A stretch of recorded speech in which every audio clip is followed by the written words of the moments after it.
Gujranwala civil ہسپتال سے خبر شامل کی جا رہی ہے۔ آج نیوز 4 کی ٹیم جس میں ناصر اقبال ڈار کرائم رپورٹر پنجاب اور شہزاد علی بیورو چیف پنجاب شامل تھے، پورے ہاسپٹل کا وزٹ کیا، خصوصاً ٹراما سینٹر کی صورتحال کو دیکھا، جس میں ہم نے محسوس کیا کہ ٹراما سینٹر کا جو میڈیکل سینٹر ہے یہ اوپر فلور پر بنایا گیا ہے، جس کی وجہ سے معذور اور ضعیف لوگوں کو اوپر آنے جانے میں بڑی مشکلات کا سامنا کرنا پڑتا ہے۔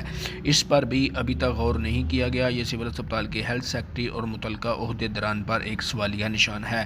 ہماری ٹیم نے ایم ایس ارشاد اللہ گرایا صاحب سے بھی ملاقات کی، ساری صورتحال سے آگاہ کیا اور انہوں نے ہمیں پوری یقین دہانی کروائی کہ میں اس پر بات چیت کروں گا۔